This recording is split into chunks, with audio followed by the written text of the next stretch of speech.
মনটা খারাপ, আমার খুবই খারাপ। কেন খারাপ জানো? আমার নানি হারিয়ে গেছে। হারানো বিজ্ঞপ্তি। আমার নানির আনুমানিক বয়স 76 বছর। 5 আগস্ট থেকে তাকে আর খুঁজে পাওয়া যাচ্ছে না।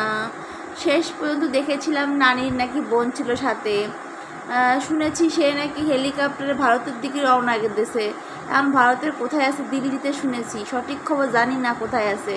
তো মনটা খুবই খারাপ, আমার নানির জন্যই মনটা খারাপ।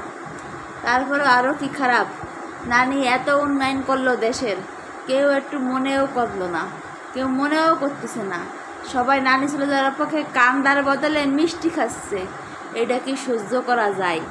এটা কি সহ্য করা যায়? নানির এই 17 বছরের অবদান সবাই ভুলে গেছে। তার বড় কথা আর একটা দুঃখের কথা, কি কব, আমার নানির বাপ যা করে গেছে, তার ছবি ভাস্কর্য জেনি পাচ্ছে সব ছিঁড়ে বুড়ে ভেঙে চুড়ে চুরমার করে দিচ্ছে। নানি তো দেখলে হার্ট অ্যাটাক করতো।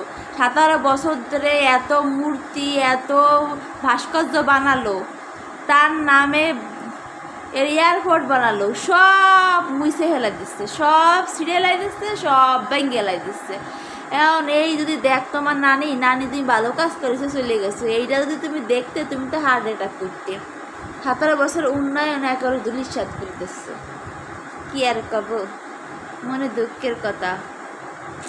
যাই হোক, মেলা দুঃখের কথা কলাম। কথা আছে, কেউ যদি খোঁজ পান আমার একটু জানায়েন, বুঝলেন নি? নানির জন্য আমার পরানটা হু হু করে কাঁদতেছে। আমি এই 5 তারিখেতে ভাত খাতে গেলি, পানি খাতে গেলি, যেদিকে তাকাচ্ছি, ডানে তাকায় বামে তাকাই, আমার নানির উন্নয়নের কথা মনে পড়ে, আর নানির কথা মনে পড়ে কান্দ আসতেছে, বুক ফাইটে যাচ্ছে। বুক ফাটতেছে কিন্তু মুখ ফুটতেছে না। কি আর কব, দুঃখের কথা।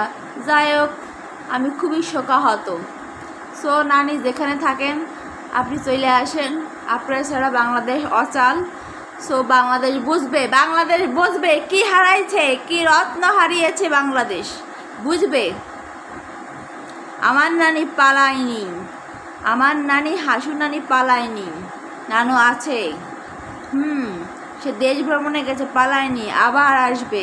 প্রস্তুত থাকো বাঙালি। সে 71 সালের পরের থেকে নানি বলেছিল আমি আসব, আমার বাপের কথা রাখবো, আমি একতন্ত্র সরকার করব। নানি 17 বছর ধরে রাজত্ব করে গেছে, বাপের কথা রেখে গেছে। বাপের বেটি আমার নানি, বুঝলেননি? বাপের সম্মান রাখছে। যাই হোক, হারানো বিজ্ঞপ্তি তোমরা পাইলে মানে খবর দিও। আল্লাহ হাফেজ।